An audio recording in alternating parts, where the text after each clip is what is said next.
로마서 5장 16절 17절 말씀입니다.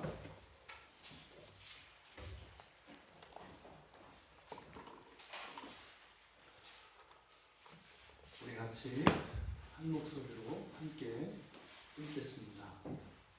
또 이 선물은 범죄한 한 사람으로 말미암은 것과 같지 아니하니 심판은 한 사람으로 말미암아 정죄에 이르렀으나 은사는 많은 범죄로 말미암아 의롭다 하심에 이르니라.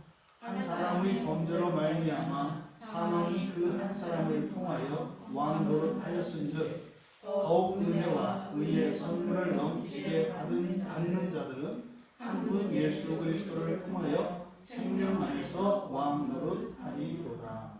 아멘. 설교의 제목을 이제 다른 선물이라고 이제 정한 이유는 선물이라고 하는 것의 이제 기본적인 의미가 이제 값 없이 받는 것이라는 그런 개념에서 이제 다른 선물이라고 한 겁니다. 그러니까 뭐 선물이라는 게 뭐 좋은 거일 수도 있고 나쁜 거일 수도 있지 않습니까? 뭐 심지어는 뭐 선물을 가장하고 그 안에 뭐 나쁜 것, 악한 것을 넣어서 보낼 수도 있다는 말이죠. 골탕물이라는 말이죠. 네? 하지만 선물은 선물인 거죠. 그런데 이 선물은 한 사람, 그 한 사람으로, 그러니까 범죄한 한 사람으로 말미암은 것과 같지 아니하니. 그러니까 범죄한 한 사람으로 말미암은 선물이 있고 또 이 선물은 사실 예수 그리스도로 말미암는 선물이지요. 그래서 이 두 가지의 선물에 대해 두 가지를 바울 사도는 선물로 이제 설명하고 있습니다. 그러면 예수님이 주시는 예수 그리스도를 믿음으로 말미암는 구원이겠죠. 넓게 이야기하면. 또 다른 것은 그것을 받지 않는 겁니다. 그러니까 예수를 믿는 거나 예수를 믿지 않는 거나 둘 다 선물이다 이 말이에요. 이게 이제 공통점인데 둘 다. 그러니까 우리가 뭐 어떤 생각을 하든 원하든 원하지 않든 이것은 무조건 받아야 돼요. 무슨 말이냐면 이 세상에 태어나서 살면 예수를 믿든지 예수를 믿지 않든지 둘 중에 하나를 그냥 택하게 되어 있다고요. 우리의 의지와 상관없이. 그러니까 예수를 믿지도 않고 안 믿지도 않는 것은 없어요. 이게 둘 중에 하나예요, 그냥. 예수를 믿든지 예수를 믿지 않든지. 그래서 이것을 이제 선물이라고 이야기를 한 겁니다. 그렇게 이야기한 이유는 뭐다? 우리가 선택할 수 있는 게 아니기 때문에. 그냥 주어지는 것이기 때문에 이렇게 이제 선물이라고 한 겁니다. 요즘 그 선물의 선물하는 방식이 좀 요즘에는 바뀌어서 이게 좀 이제 의미가 전달이 잘 안 될 수 있어요. 원래 예전에는 포장지를 뜯어보기 전까지는 뭔지 모르는 게 선물이죠. 그리고 선물은 사실은 주는 사람 마음이죠. 근데 요즘에는 안 그래요. 사전에 이제 물어보고 원하는 것을 이게 사주는. 그러니까 이게 선물이 아니라 이제 이게 채권과 채무의 형태가 되는. 그래서 어떻게 해요? 잘못하면 채무 이행을 잘못하게 되는. 특히 이제 부모님들이 자녀들한테 선물을 할 때 자녀들이 원하는 것과 부모들이 주려고 하는 것이 다르잖아요. 또 부모들이 줄 수 있는 것은 경제적인 형편이나 또 부모 입장에서 자식의 이런저런 형편을 따져서 이렇게 선물하게 되어 있잖아요. 근데 자녀들 입장에서는 그런 거 고려하지 않죠. 무조건 내가 갖고 싶은 것, 이것이지 않습니까? 이 그렇게 이제 선물이 원래 그냥 부모님 마음대로 주는 것이고 받는 사람은 무조건 감사해야 되는 것이었던 과거가 참 좋았죠. 그러니까 사소한 것을 줘도 기쁠 수가 있어요. 주는 사람이나 받는 사람이나.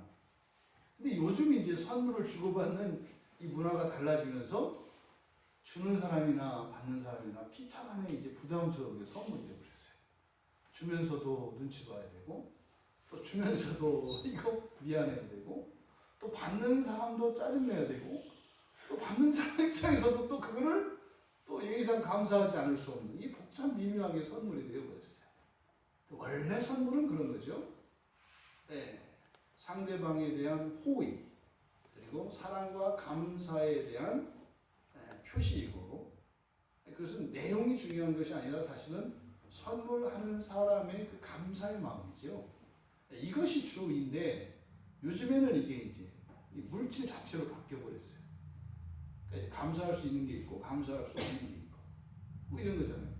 저도 이제 뭐 이렇게 선물하다 보면 어려운 분 있어요. 부족함이 없는 분들 있잖아요. 아주 잘 사는 분들.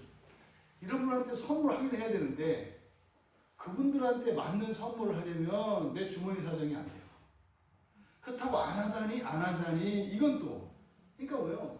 가난하면은 해도 무례하고 안 해도 무례하고 이런 세상이 되어버렸어요. 뭐 이런 거. 지금 바울 사도가 예수를 믿는 것, 또 믿지 않는 것, 이것을 선물이라는 개념으로 설명을 하고 있는데, 사실 이게 이제 오늘날 우리들에게는 참 이게 이제 받아들여지기 쉽지 않은, 그렇게 공감되기 쉽지 않은, 그러니까 뭐예요? 끊임없이 마귀가 하는 일이 이런 언어의 의미들을 변질시키는 거예요. 이렇게. 언어들을, 그리고 이런 개념들을 자꾸 변질시키면 이 성경 안에 있는 그 복음의 의미들이 자꾸 흐려집니다. 이게 교묘하게 그래요. 그러니까 얼마나 우리가 성경 말씀을 통해서 은혜를 받기 위해 얼마나 노력을 해야 되는지 다시 한번 이 바울 사도가 이 복음을 선물과 관련시켜서 연관지어서 설명하고 있는 이 말씀에서도 우리가 알 수 있습니다. 우선 예수를 믿는 것과 믿지 않는 것 둘 다 선물이라고 했을 때 이 두 가지 선물의 다른 점에 대해서 이야기하고 있습니다만 우리가 먼저 그 공통점을 살펴봐야 됩니다. 바울 사도가 전개하는 이 선물을 얻게 되는 이 원인, 이것이 뭐예요? 한 사람으로 말미암는다는 거예요. 둘 다. 예수를 믿지 않는 것도 한 사람으로 말미암는 것이고 예수를 믿는 것도 한 사람으로 말미암는다는 것이에요. 이게 두 사람이 누구예요? 아담과 예수, 이렇게 둘로 놓는 겁니다.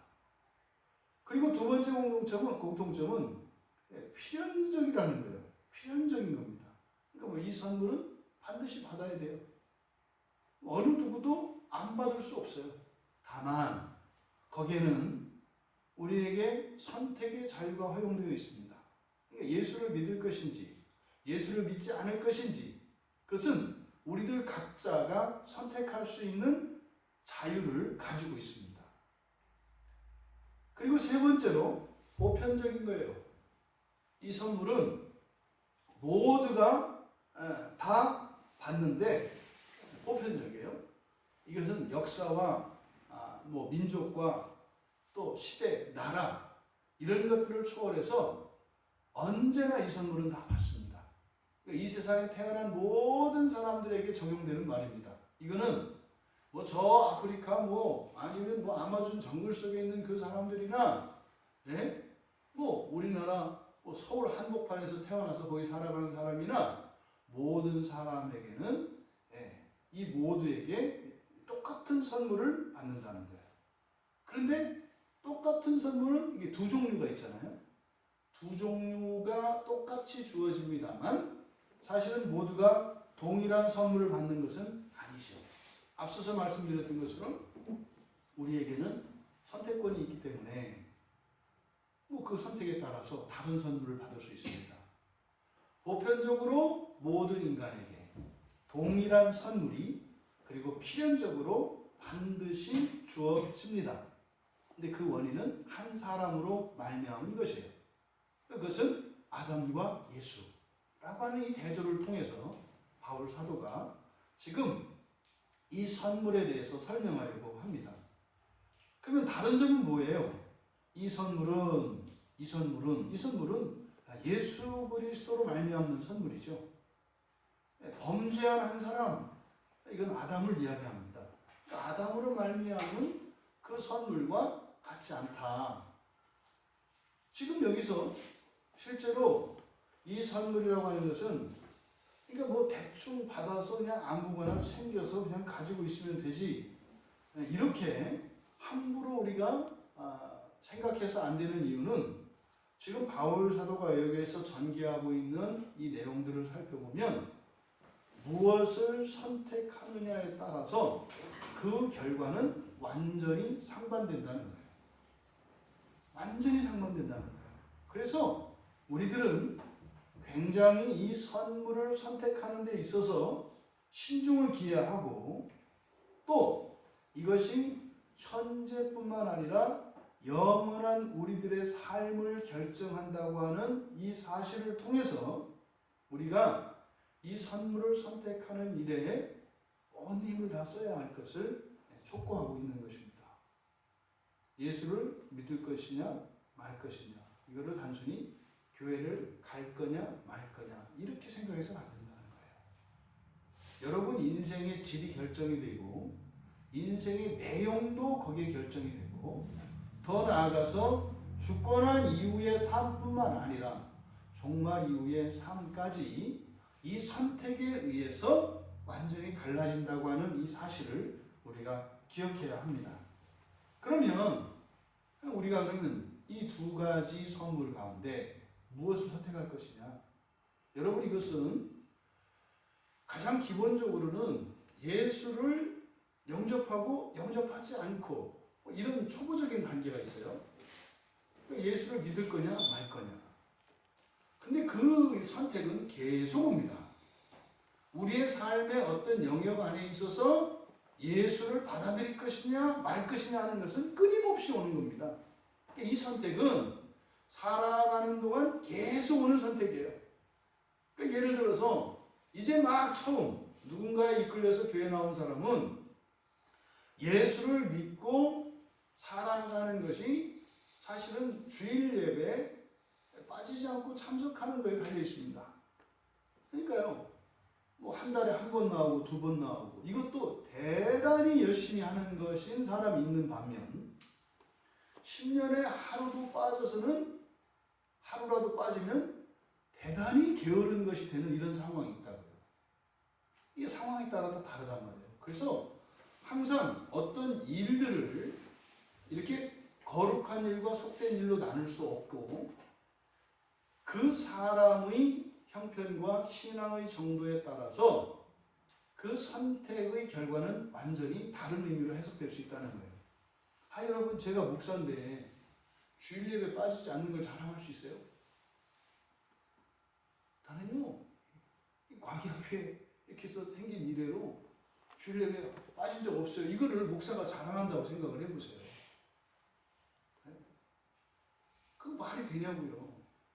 그러니까 제가 하는 선택은 다른 것이겠죠. 그러니까 또 이제 막 생전 뭐 예수의 예자도 모르는 사람이 교회 와서 뭐 다른 사람들은 보니까 막 기도도 열심히 하고 뭐 설교 시간에 보면은 뭐 이렇게 잘 듣고 근데 나는 뭐 오면은 그냥 자고 눈 뜨면 끝났고 뭐 이렇게 하다가 뭐 밥도 먹을까 말까 뭐 이렇게 그냥 해서 그냥 항상 매주마다 갈등하고 그냥 이러는 사람이 나는 뭐 완전히 이 사람들하고는 섞일 수 없는 사람들이구나 이런 생각 자체도 부당한 거예요. 이 바닥이 어느 바닥이라고 이렇게 한 번에 이렇게 쑥 들어오려고 그래. 그렇게 되는 게 아니죠. 예? 아니 뭐 회사를 취직을 해도 몇 달 이렇게 뭐 인턴 기간을 둬서 진짜 우리 식구인가 아닌가 이러는데 더더구나 이거 지금 뭐 영원한 식구를 뽑는 이 일에 대충 뭐 이렇게 발 한번 들이밀었다고 될 거라는 생각이 도둑놈 싶어도 그런 도둑놈 싶어가 어디 있어요. 그래서 세례 받는데 최소한 몇 년, 최소한 1년 걸린다고요. 최소한.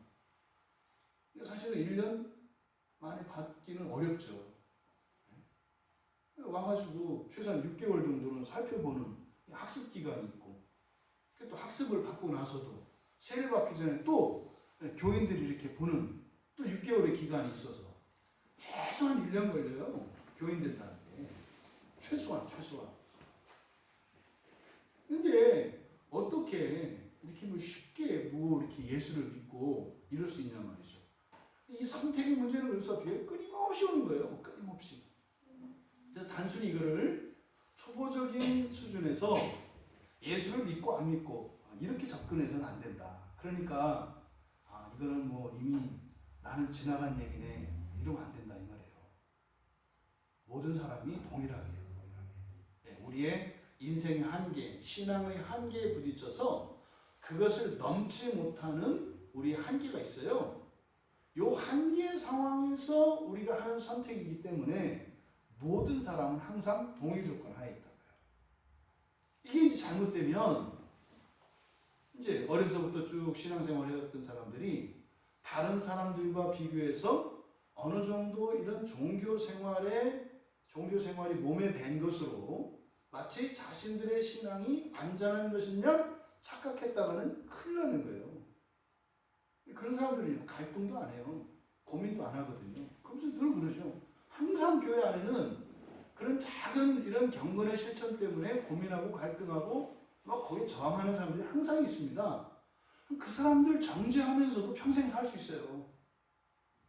또 오늘 교회 갔더니 누가 해서 설교가 기네 뭐하네 또 얘기하려. 도대체 왜 그거 하고 그런지 모르겠어. 목사님이 하시는 거를 그거 가지고 그렇지? 그래도 신앙이 있는 것처럼 이렇게 착각하면 안 된다 이 말이에요. 또 예배 빠지고 누구를 이렇게 가끔 꽃감 빼먹듯이 그냥 하나씩 빼먹고 왜 그러는지 몰라. 건이 많아요. 절대로 그런 것을 가지고 자신의 신앙의 정도를 살펴서는 안 돼요. 뭐예요? 자기 내면과 자기 일주일의 삶 가운데 있었던 그 갈등 속에서 했던 본인들의 선택을 가지고 하나님 앞에 서야 되는 거예요.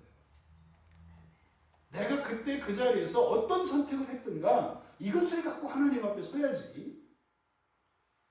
다른 사람들을 평균 쳐서 다른 사람들의 어떤 행실을 가지고 비교하면 매우 위험하다. 지금 여기서 우리가 살펴보려고 하는 이 두 가지 선물, 지금 여기서 우리가 먼저 하나 정정할 게 있습니다. 16절에 한 사람의 범죄라고 이렇게 이제 되어 있어요. 이렇게 이제 해석할 수 있습니다. 한 사람의 범죄로 말미암은. 그런데 이것보다는 그냥 사람이라고 하기보다는 그냥 한 가지 하나로 번역하는 것이 자연스럽습니다. 왜냐하면 뒤에 보면 한 사람으로 말미암은 것, 그리고 16절 하반절에 보면 많은 범죄로 말미암은 것이 나오죠. 그러니까 여기에 비교의 대상은 뭐예요? 뒤에 나오는 많은 범죄와 비교가 되는 거예요. 그러니까 여기서 한 사람으로 말미암은 것 하는 것보다 많은 범죄와 하나의 범죄 이렇게 비교하는 것이 타당하겠다. 공통적으로 우리는 그 한 사람이라는 그 원인을 이야기했고, 그래서 16절에 한 사람으로 말미암은 범죄라고 하는 것은 그냥 한 가지 범죄로 이해하는 것이 좋습니다. 이 한 가지 범죄는 뭔지 다 아시죠? 아담이 선악과를 받아먹은 사건을 얘기하는 거예요. 딱 한 가지 사건이에요. 딱 한 가지. 그러니까 어떻게 보면 범죄라고 할 수도 없는 거예요. 사실상 그거 하나 받아먹었다는 그거를 뭐 이렇게 범죄라고 할 수 있나요? 여러분이 아담의 입장에서 한번 생각을 해보세요. 아담의 입장에서. 아담이 그렇게 얘기하잖아요. 하나님이 내게 주셔서 나와 함께 있게 하신 그 여자가 그 나무 열매를 줘서 저는 먹었어요 라고 아담이 하나님께 변명을 하거든요. 그러니까 그대로 얘기한 거예요. 그냥 너 그거 따먹었어? 아니요. 저는 하나님이 저에게 함께 하도록 주셔서 함께 있던 그 여자, 돕는 배필 말이죠. 그 여자가 준 과일을 먹었을 뿐이에요. 이렇게 얘기한 거라고요. 그 뭐예요? 사실이에요, 사실. 안 따먹었잖아요, 아담이. 그러면 이 아담의 입장에서 좀 우리가 변명을 해보자면, 사실 아담이 그걸 따먹을 의도가 있었어요? 없었어요? 없었어요. 이게 또 남녀 또 이렇게 시각으로 보지 마시고 또 목사님 남자라고 또 저런다 이러지 마시고 그냥 성경을 가지고 살펴보자고요. 만약에 아담이 따먹을 의도가 조금이라도 있었으면 사탄이 누구에게 갔을까요? 분명히 아담에게 갔어요. 복잡하게 하와를 유혹해가지고 하와를 먹게 해가지고 이렇게 일을 돌려서 휘둘러서 안 한다고. 여러분 이렇게 어떤 일을 해도 이렇게 한 공정 더 거치면 돈이 많이 들어요. 그렇게 할 이유가 없다니까요. 그냥 바로 시키면 돼요 그냥. 그런데 사탄이 뱀의 지혜를 이용해서 하와를 꼬드겨서 하와로 하여금 따게 하고 그것으로 아담이 받아먹게 하는 방식으로 범죄하도록 했다면 아담은 사단이 아무리 와서 이야기를 해도 그 나무에 가서 그 나무의 그 열매를 따먹을 일이 없어요. 그러니까 그 여자에게 가서 그런 방식으로 했다 이 말이에요. 그랬던 아담의 입장에서 하나님께서 이렇게 얘기하실 때 얼마나 섭섭하시겠냐고요. 근데 사실은 이로 말미암아서 아담을 돕도록 그 배필로 만들어 지음을 받은 이 여자도 또 그렇게 범죄함으로 또 그 약점이 뭔지 드러나서 그걸 또 고침을 받는 거죠. 그렇게 해서 결국은 또 좋아지는 거죠. 어쨌든 아담은 그것을 따먹을 의도로 갖고 있지 않았다는 것을 우리가 어렵지 않게 추정할 수 있습니다. 두 번째로 그 아담이 선악과를 받아먹은 그 사건에 대해서 우리가 생각을 해봐야 될 것은 아담은 결백해요. 아담은 결백하다고요. 그런 의도도 없고 실제로 아담은 그 나무에 가서 그 열매를 따먹지 않았어요. 예, 말씀드렸죠.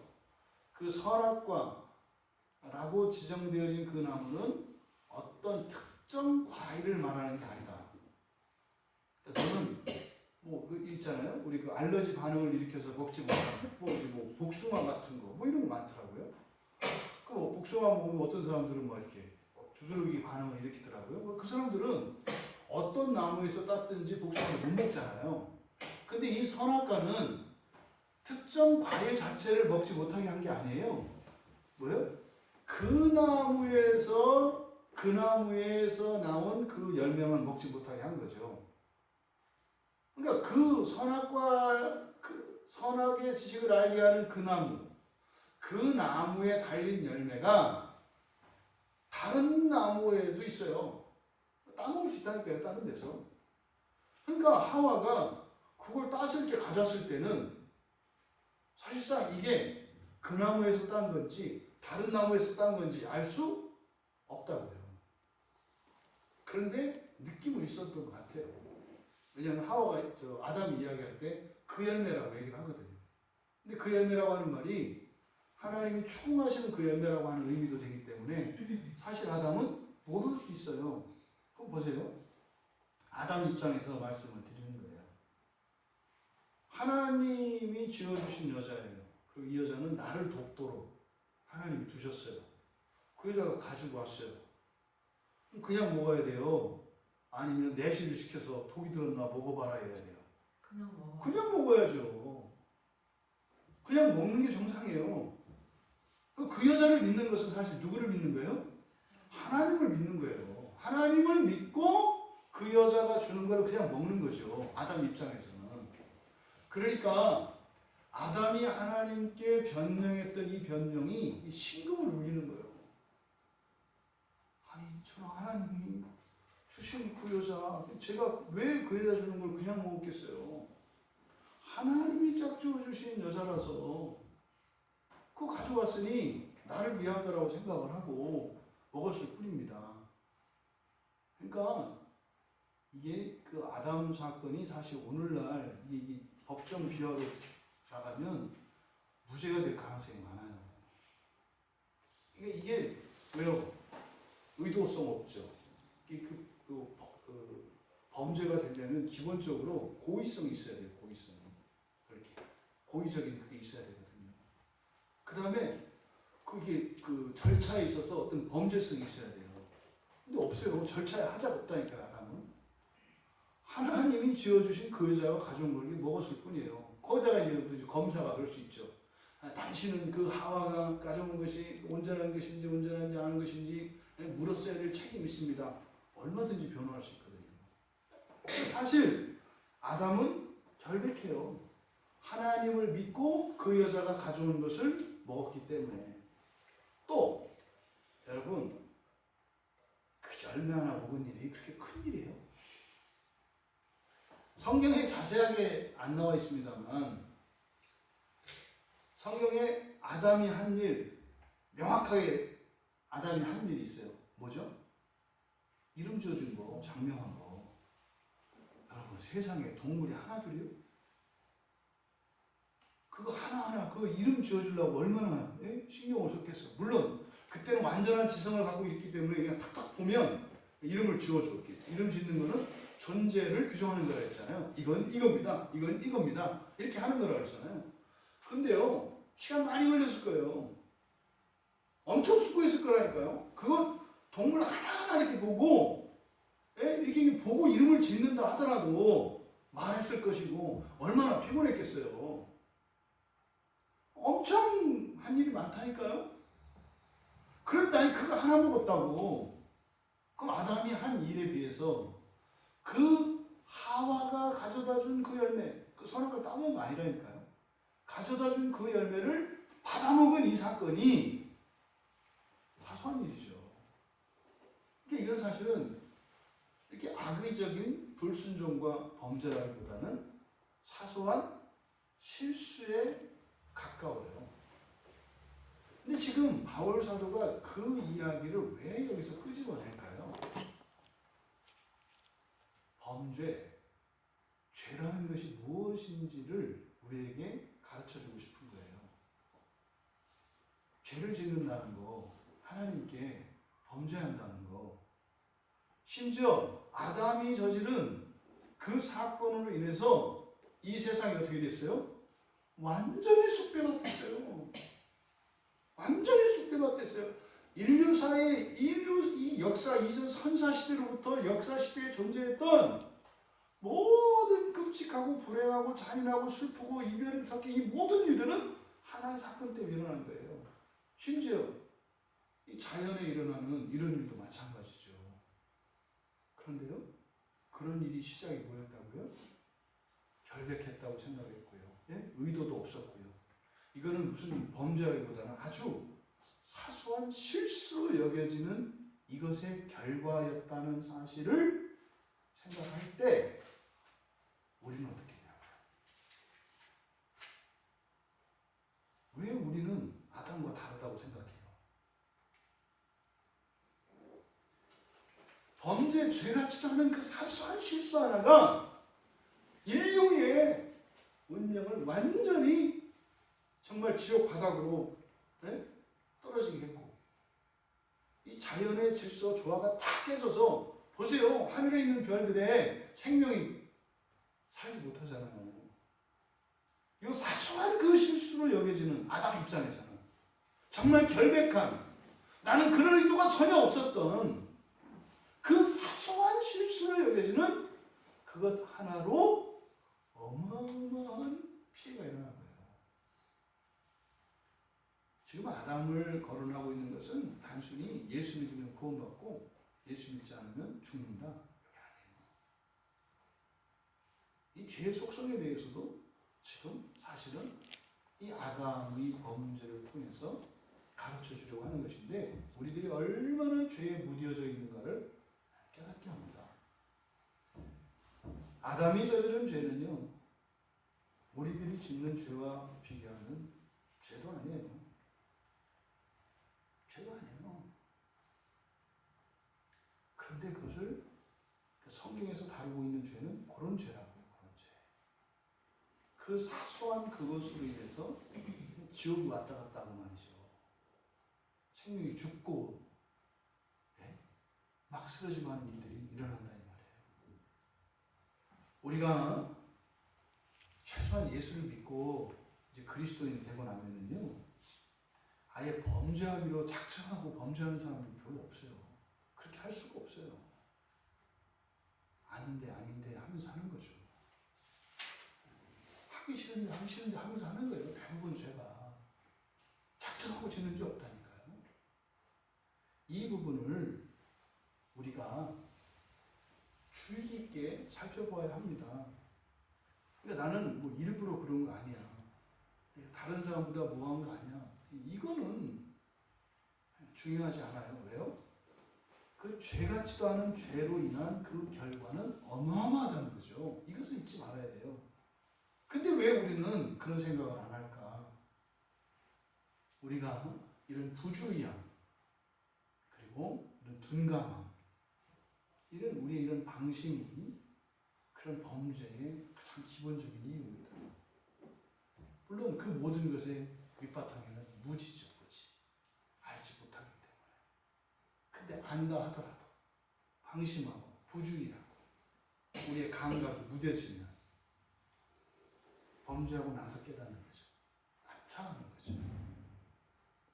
죄의 결과가 얼마나 끔찍한 것인지, 그리고 성경에서 다루고 있는 죄는 뭐 이렇게 눈에 확 드러나는 이런 죄가 아니라고 하는 것을 우리가 바로 그 한 가지 죄라고 바울 사도가 지적한 그것에서 우리가 교훈을 얻어야 됩니다.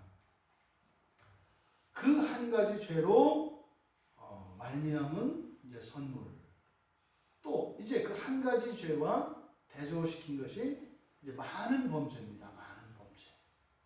여기서 많은 범죄라고 되어 있는데 이 범죄라고 하는 것은 그거죠. 많은 범죄로 말미암은 선물은 뭐겠어요? 우리 그리스도인들이 구원을 얻은 걸 말하는 거예요. 우리 그리스도인들이 구원을 얻은 거. 그러면 여기서 많은 범죄의 이 범죄에 사용되어진 이 말이 원래는 이제 쓰지 않는 말이에요. 그러니까 바울 사도가 만들어낸 말입니다.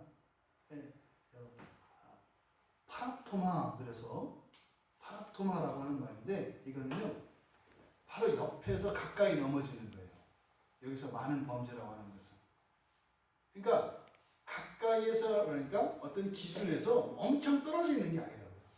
바로 옆에서 비껴서 그 근처에서 벗어나는 것. 그러니까 굉장히 사소한 것들. 그러니까 뭐겠어요? 여기서 바울 사도가 많은 범죄라고 했을 때 이 많은 범죄가 의미하는 것은 그냥 일상생활의 사소한 것. 그래서 범죄 같기도 하고 범죄 같지도 않은 것 같은, 이게 한 가지 범죄의 성격과 비슷하죠. 그러니까 이런 것들이 근데 어떻다? 많다 그랬어요. 이런 것들이 많다. 그러면 이거는 뭐 아주 완전히 확실히 벗어난 범죄가 없다는 얘기가 아니죠. 그건 우리 각자가 알아요. 우리가 일상생활에서 하나님 앞에 범죄하는 것이 아슬아슬하게 그냥 이렇게 넘어지는 게 많은가요? 확실히 넘어지는 게 많은가요? 확실히 넘어지는 게 많아요.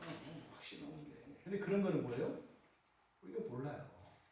확실히 넘어지는 게 뭐겠어요? 그냥 간단하게 여호와의 주권을 인정하지 않는 거예요. 확실하잖아요. 여호와의 주권 인정 안 한다니까요. 하루 종일.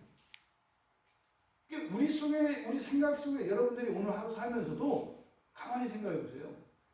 어떤 근심, 염려, 여러분 마음속에 이런 기쁨과 평화가 깨어졌다면 그게 확실히 넘어진 거예요. 그게 깨어졌다면 확실히 넘어진 거예요. 근데 깨어지지 않으면서 이렇게 살아오는 이런 것들이 사실은 여기서 말하는 바로 옆에서 넘어진 것들이거든요. 근데 우리가 보통 이렇게 이제 습관이 되어진 이런 것들은 거의 그렇게 이제 잘 넘어가지 않아요. 근데 그런 것도 많다고 얘기하는 거예요. 많다. 그러니까 우리가 됐다라고 생각하는 그것들도 실제로 범죄로 되는 것이 많다. 이건 온전함의 문제거든요. 온전하지 않기 때문에 우리가 여기서 지금 말하는 많은 범죄라고 하는 것은 확실한 죄들이 아니라 우리가 죄가 아니라고 생각하는 그것들의 불완전성을 얘기한다고요. 우리가 이 시간 하나님을 예배하고 또 기도하고 감사하고 찬양하는 가운데서도 우리는 현재의 이런 오염과 부패의 문제로 인한 한계 상황 아래 있기 때문에 모든 게 온전할 수 없어요. 온전하지 않은 것을 하나님께 드리면 그 자체가 범죄예요. 근데 이런 걸 범죄라고 안 한다고요. 왜요? 하나님은 우리를 동정하시고 우리의 형편을 긍휼히 여기시는 분이시니까 이렇게 눈 감아주시는 거죠. 이렇게 그리스도 안에서 간구하시는 것이죠.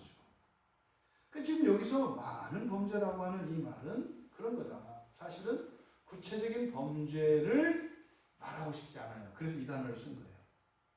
바로 비껴서 넘어진 거. 그러니까 온전함에 모자란 것이에요. 우리가 죄를 이야기할 때 불순종, 그렇죠? 또 어디에요? 온전하지 못한 것도 죄라고 한다고요. 순종함에 모자람이 있는 것도 죄라고 한다고요. 근데 사실 순종함에 모자람이 있는 것은 지상을 살아가는 동안 벗어날 수 없는 거예요. 다 모자라거든요. 그러니까 지금 여기서 말하는 많은 범죄라고 하는 것은 이게 우리들에게 이렇게 막 양심을 송사하는 이런 게 아니라 우리들 모든 사람들, 여기는요 경건하다고 자부하는 사람들까지 다 포함되는 거예요. 이게 많은 범죄. 완전히 넘어진 사람이나 또 스스로 경건하다고 자부하는 사람이나 다 포함되는 거예요. 그 많은 범죄로 말미암은 선물. 그러니까 우리가 언뜻 생각하면 그럼 보세요. 한 가지 범죄로 말미암아서 한 가지 범죄로 말미암아 생긴 어떤 결과물이 있고 많은 범죄로 말미암아서 나아진 결과물이 있어요. 어느 게 더 악하겠어요? 이게 더 악하다고 사실은. 많은 범죄의 결과로 생겨난 것이 한 가지 범죄의 결과로 생겨난 것보다 이게 더 악한 거잖아요. 원래는 우리들 생각이 그렇잖아요. 그런데 안 그래요, 그렇죠? 완전히 반대예요, 완전히 반대. 이 두 가지 선물의 다른 특성이 그 16절에서, 그러니까 아담 아래, 즉 그 한 가지 범죄로 말미암은 선물을 16절에서는 뭐라고 이야기했어요? 심판이라고 얘기했어요. 심판. 또 많은 범죄로 말미암은 선물을 뭐라고 했어요? 은사라고 했어요. 은사. 그러니까 심판과 은사, 이것이 두 가지 선물이에요. 심판도 선물이고 은사도 선물이라고요. 근데 이 심판은 한 가지 범죄로 말미암아서 우리에게 주어지는 선물이고, 은사는 많은 범죄로 말미암아 우리들에게 주어지는 선물이라는 거예요. 이 둘 중에서 여러분들이 선택할 수 있어요. 심판을 선택하든지 은사를 선택하든지. 어느 게 좋을 것 같으세요? 말은 은사가 좋을 것 같지 않아요? 은사는 좋은 거고 심판은 나쁜 거잖아요. 내용을 들어가보면 안 그래요. 내용에 들어가보면 안 그래요. 이 심판은 지금 심판은 어떻게 해요? 한 사람으로 말미암아 뭐 했다? 정죄에 이르렀다. 이건 이미 결정된 거예요. 심판은 정죄에 이르렀다. 이렇게 되어 있는데 이것을 직역을 하면 그렇게 됩니다. 징벌에 이르는 심판이다. 이런 거예요. 한 가지 죄로 말미암은 것은 징벌에 이르는 심판이다. 이렇게 되어 있어요. 또 은사는 의롭다 하심에 이르렀다. 이렇게 되어 있는데 은사는 의롭다 하심에 이르렀다. 이것도 직역하면 여기서 의롭다 하심, 이건 좀 달라요. 이 단어는 또 달라요. 이제 뒤에 설명하겠습니다만, 의로운 행동이라고 해야 돼요.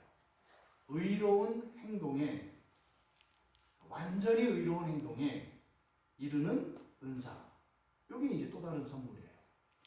그러니까 많은 죄로 말미암는 것은, 말미암아 생기는 것은 뭐다?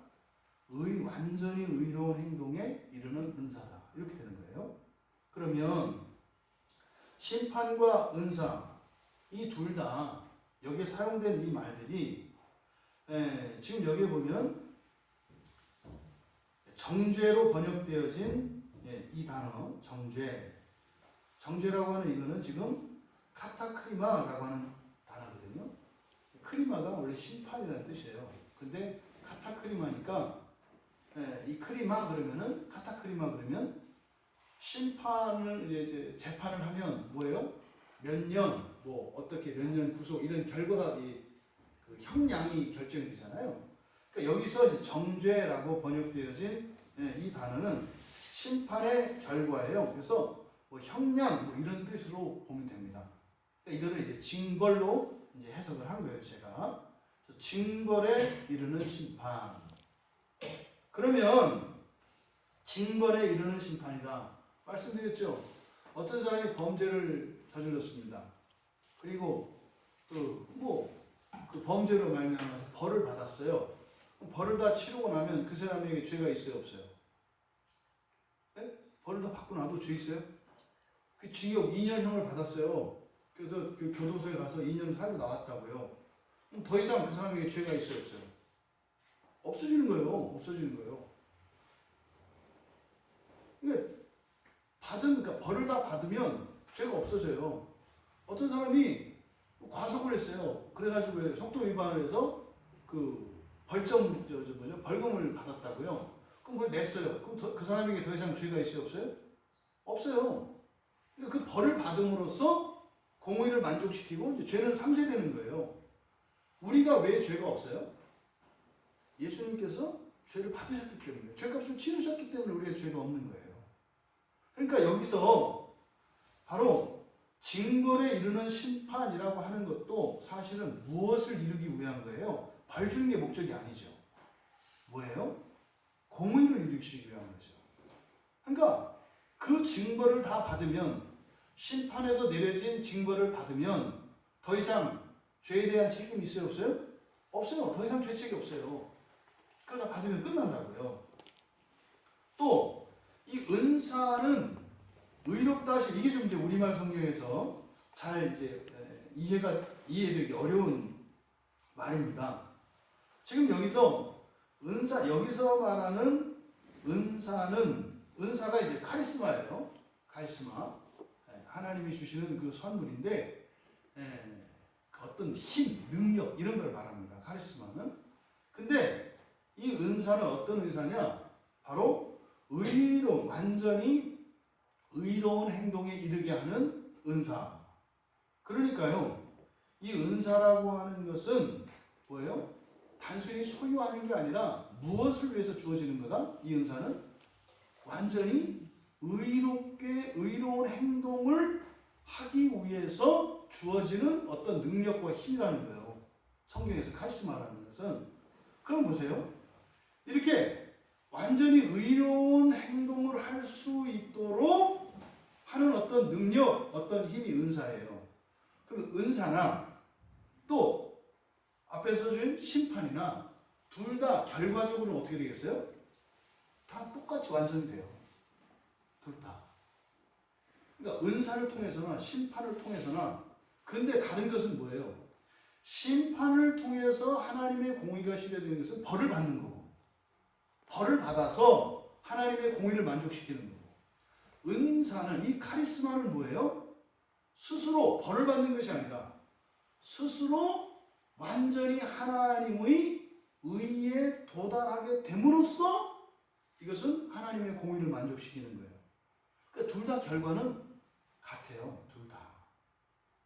그러니까 심판이든 은사든 결과적으로는요, 둘 다 하나님의 공의를 이루게 됩니다. 근데 방식이, 하나는 은혜의 방식이고, 그렇죠? 하나는 직접 자신의 힘으로 자신이 감당해야 되는, 자기 공로로 감당해야 되는 이런 방식이에요. 근데 실제적으로는, 우리의 실제적인 삶으로는 어떻게 느껴져요? 카리스마를 받는 게 우리가 해야 되는 것으로 느껴지죠. 이해되시나요? 이 카리스마라는 게 뭐라 했어요? 완전히 의로운 행동을 하는 거라고요. 근데 우리는 그런 행동을 하지 않으려고 하는 본성을 가지고 있어요. 그러니까 어떻게 돼요? 이 은사를 가지고 우리의 본성을 꺾고 하나님이 기뻐하시는 그 일을 하면서 해야 되니까 굉장히 열심히 해야 되는 거죠. 근데요, 심판 안에 살면 어떻게 돼요? 그냥 막 가면 돼요. 그러니까 심판이 편해요? 은사가 편해요? 심판이 편해요. 그래서 예수를 믿는 사람이 많아요? 예수 안 믿는 사람이 많아요? 안 믿는 사람이 많아요. 왜요? 심판이 편하다니까요. 편하다는 건 사실은요, 진짜 편한 게 아니죠. 편한 줄 아는 거죠. 편한 줄 아는 거죠. 우리가 이 은사를 가지고 죄를 이기는 이 싸움은 어려워요. 되게 힘들다고 생각한다고요. 그러니까 죄와 싸우지 말고 그냥 이렇게 마음 내키는 대로 사는 걸 편하다고 생각한다고요. 누구나 다 그래요. 근데 지금 바울 사도는 지금 거꾸로 얘기하는 거예요. 여러분, 은사를 가지고 말입니다. 죄를 이기고 하나님의 공의를 따라 살아가는 게 좋은 거예요. 이 얘기를 지금 하려고 하는 거예요. 말할 때는 은사는 좋은 거고 심판은 두려운 거라고 얘기를 하는데 실제로 우리 삶 속에서 우리가 살아보면 심판이 쉽다고요. 고민 안 해도 되고 그냥 괜찮겠지 뭐 이러면 되잖아요. 지금 여기에 지금 우리말 성경에 의롭다 하심에 이르렀다 이게 이제 잘못된 거예요. 이렇게 번역을 했기 때문에 이게 이제 오해가 되는 거예요. 여기에 사용된 의롭다 하심이라고 하는 이 디카이오마라고 하는 뜻이고 디카이오마라고 하는 말이거든요. 많이 사용되지 않는 말이에요. 그러니까 헬라어로 비슷비슷하지만 전혀 다른 의미라고요. 여기서 의롭다 하심은 위에서 얘기했던 칭의 그거하고 달라요. 칭의는 우리가 죄가 있음에도 불구하고 결과적으로는 될 것이라고 하는 소망의 선언이죠. 법정적 선언이라고요. 근데 지금 여기서 말하는 이 디카이오마는 그거하고는 좀 달라요. 실제적인 측면, 우리의 행실과 행위와 관련되어 있다고요. 그래서 이 디카이오마를 누가복음 1장 6절에는 우리말 성경에 흠 없이라고 번역되어 있어요. 흠 없이. 그리고 로마서 1장 32절에서는 하나님께서 정하신 것, 의죠. 정하심이라고 번역되어 있어요. 그리고 로마서 2장 26절에는 율법의 규례라고 되어 있어요. 율법의 규례. 그러니까 딱 들어맞는 거죠. 그리고 로마서 8장 4절에는 율법의 요구라고 번역되어 있어요. 다 똑같은 단어를 지금 이렇게 다르게 번역을 한 겁니다. 그리고 히브리서 9장 1절과 10절에 예법으로 번역되어 있어요. 이 디카이오마가. 이 단어가 계시록에도 나와요. 계시록 15장 4절에 주의 의로우신 일, 이게 바로 이 디카이오마예요. 그리고 계시록 19장 8절에 바로 성도들이 준비해야 할 깨끗한 하얀 세마포 있지 않습니까? 그게 뭐예요? 의로운 행실이죠. 바로 의로운 행실로 번역된 단어가 바로 이 디카이오마예요. 그러니까 카리스마라고 하는 것은 무엇을 위해서? 바로 계시록에서 이야기하는 그 하늘나라에 들어갈 수 있는 그 깨끗한 세마포를 준비하기 위한 힘, 이게 카리스마라는 거예요. 근데 그 카리스마, 은사를 가지고 살아가는 것은요, 끝없는 노력과 싸움, 전투적인 자세가 필요하다고요. 쉽지 않단 말이에요. 쉽지 않다.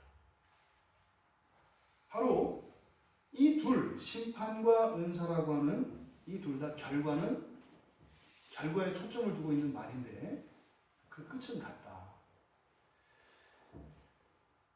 다만 심판이라고 하는 것은 직접 본인이 벌을 받아서 공의를 만족시키고 그래서 결국에 이르는 거예요. 근데 사실 그것도 은혜죠. 그 재판이나 그 제사법이나 벌 받는 것도 은혜예요. 왜요? 벌을 받음으로써 죄책을 없애니까. 그것도 은혜예요, 사실은. 은사만 은혜가 아니에요. 근데 실제로 우리들이 그 생각하는 은혜는 뭐요? 좋다고 생각하잖아요. 내가 힘쓰지 않고 고생하지 않고 하나님이 도와주셔서 되는 거 이렇게 생각한단 말이죠. 근데 실제로 이 심판과 은사라고 하는 것은 우리에게 경험될 때는 반대로 경험된다. 그러니까 은혜 받기를 사람들이 좋아해요? 좋아하고 싶지만 다음에 좋아하는 거죠. 지금은 말고 조금 있다가 받기를 원하죠. 언제? 죽기 직전에. 차라리 우리는 머리로는 은사를 추구해야 된다 이렇게 하지만 몸으로는 어떻게 해요? 심판을 따라 살아가려고 한다고요. 이게 우리의 본성이에요. 거기에 우리가 속아 넘어가면 안 돼요. 두 가지 선물, 즉 심판과 이 은사의 서로 다른 그 원인에서 우리는 그 선물의 기능에 대해서도 이렇게 추론해 볼 수 있어요. 결국 심판과 은사는 하나님의 공의라고 하는 최종적인 결론에 이르게 해요. 최종적인 결론에. 하지만 방식이 다르죠. 심판의 방식은 어떻게 해요? 한 사람의 사소한 죄예요. 한 사람의 실수 같은. 그런데 이 심판을 받아들이면 어떻게 돼요? 사소한 죄 하나가 증폭이 돼요. 증폭이 돼서 어떻게 해요? 만인에게 확 퍼져버려요. 전염시켜버려요. 심판을 우리가 받으면 그런 인생을 하게 된다고요. 예수를 믿지 않고 살아가면 나에게 있는 사소한 죄가 어떻게 해요? 온 인류에 해악을 끼친다고요. 이게 심판의 방식이에요. 근데 이 은사, 이 카리스마를 받아들여서 이 카리스마를 받아들이면 어떻게 돼요? 우리들의 모든 죄가 한 사람에게로 가요. 누구세요? 예수 그리스도세요. 그리고 거기에 가서 모든 죄책이 다 쏟아져요. 한 사람에게. 누구? 예수 그리스도에게. 그리고 나서 예수 그리스도에게 있던 그것이 쑥 빠져서 이제 우리에게 되돌아와요. 그건 뭐예요? 영원한 생명. 완전한 것이 우리에게 주어져요. 그런데 야, 그럼 이렇게만 얘기하면 다 은사를 선택해야 된다니까요? 심판을 선택하면 무조건 나빠요, 이거는. 사소한 것도 이거 엄청나게 큰 죄가 돼서 세상으로 퍼져나가고, 은사를 받으면 나의 모든 죄를 다 주고 대신 완전한 생명, 영원한 생명을 받으니까 무조건 이걸 선택해야 된다니까요. 근데 그 방식은요, 그 과정은요, 심판의 방식은 편함으로, 은사의 방식은 번거로움과 힘듦으로 우리에게는 받아들여진다고 하는 사실이에요. 그런데 어떻게 해요? 편한 것은 심판의 방식으로, 결과는 은사의 방식으로. 두 개 짬뽕을 시켜서 우리가 만들어. 그러니까 하나님한테 그러는 거죠. 하나님, 편한 요 방식은 심판에서 편한 것을 빼시고, 그 다음에 여기 은사의 방식에서 힘든 걸 빼시고 결과만 주시고, 이런 거 없어요? 이렇게 하는 거예요. 선물은 두 가지밖에 없다. 심판의 방식과 은사의 방식. 은사의 방식은 우리에게 힘듦이 있어요. 신앙생활 편해요? 절대 안 편해요. 그런 거 없어요. 그런데 이 은사라고 하는 선물을 받아들였을 때 우리에게는 아무런 죄책도 남지 않아요. 그렇죠? 그리고 은사를 통해서 우리가 직접 죄를 이기는 것만이 우리가 심판으로 남겨져 있는 징벌에 대한 부담이 없어지는 거예요. 다만 그 부담 대신 우리의 일상생활에서의 번거로움과 힘듦으로 느끼는 거죠. 그러니까 우리가 선택해야 되는 것은 사실은 뭐예요? 징벌을 선택하시겠습니까? 아니면 일상생활의 번거로움과 힘듦을 선택하시겠습니까? 하나님이 다윗에게 주었던 것 같은 선택이에요. 여러분들은 징벌을 받겠습니까? 아니면 카리스마를 가지고 정말 그 힘듦의 삶을 선택하시겠습니까? 바울 사도의 마음은요, 은사를 선택하라는 거예요. 은사를 선택하라는 거예요. 여러분,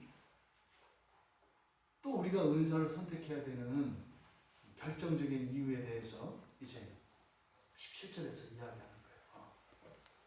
뭐라고요? 한 사람의 범죄로 말미암아 사망이 그 한 사람을 통하여 왕으로 다했으니 더 은혜와 의의 선물을 넘치게 받는 자들은 한 분 예수 그리스도를 통하여 생명에서 왕노릇 하리로다. 이미 되어진 거예요. 사망이 왕노릇 시작했어요. 왕의 왕. 그리고 이제 은사를 받으며 살아가는 사람들에게는 어떻게 해요? 하게 될 것이다라고 하는 미래 시대를 쓰고 있어요. 약속이죠. 이건 뭘 얘기합니까? 모든 사람은 이미 심판을 받아들였다 말이에요. 심판을 받은 상태예요. 그러니까 사실은 우리에게 양자택일로 주어지는 것 같지만 사실은 양자택일이 아니라 심판 아래 살아가는 모든 사람들 가운데 그 심판에서 벗어나 은사로 죄를 이길 수 있는 하나님이 주시는 그 힘, 예수 그리스도가 십자가에서 당신을 터뜨리시고 우리에게 주신 그 구원의 위력, 그것을 가지고 살아갈 수 있는 기회가 우리에게 주어진 거예요. 이거를 예수를 믿는다, 이렇게 이야기를 하는 거죠. 만약에 은사를 받아들이지 않으면 이미 심판 아래 있기 때문에 사망이 왕노릇하였다 그래요. 그러니까요, 그 죄를 다 받아야 돼요. 어떤 죄? 말씀드렸죠?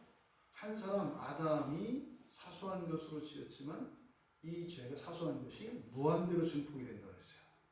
무한대로 증폭이 된 그 죄에 대한 징벌을 내가 받아야 돼요. 이게 심판이에요.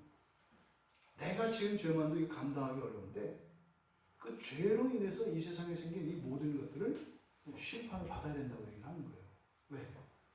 그래서 결국은 뭐예요? 사망이에요, 사망. 여러분, 여기서 사망은 사실 사탄이 하는 일이거든요. 이걸 이렇게 생각을 해보면 좋을 것 같아요. 사망이 왕노릇하고 있다. 이게 뭐예요? 이 사망으로 표현되지는 사탄이 이렇게 심판의 징벌을 집행하는 간수 역할을 한다는 거예요. 마치 교도소에서 그 간수가 있잖아요. 근데 그 간수들은 그 죄수들하고 똑같이 살아갑니다. 똑같은 공간에서 똑같은 밥 먹고 똑같이 살아요. 다만 이제 드나드는 요것만 차이 날 뿐이지 똑같이 살아요. 근데 그분들 공무원들이죠. 그러니까 사탄도 공무원이에요. 하늘나라 공무원이에요. 하늘나라 공무원. 근데 사탄들이 하는 일이 뭐예요? 죄인들 벌 주는 역할이라고요. 사탄이 하는 일이.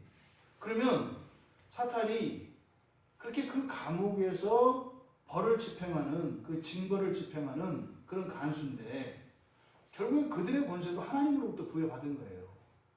그들이 권세를 미칠 수 있는 것은 누구예요? 그 감옥에 있는 죄수들만이죠. 그들이 왕노릇해요, 거기서는. 그런데 이 죄수가 자기 형기를 다 채우고 만기가 돼서 추록하면 더 이상 그 간수가 거기서 추록한 죄수에게 권세를 부릴 수가 있어요, 없어요? 없어요. 그러니까 이 사탄이 계속 왕노릇하기 위해서는 어떻게 되겠어요? 그 안에서 못 나가게 해야 돼요. 어떻게? 또 다른 잘못을 그 안에서 짓게 하고, 그래 또 벌을 받고 끝날 때쯤 되면 또 어떻게 돼요? 또 벌을 짓게, 또 범죄하게 해야 돼요.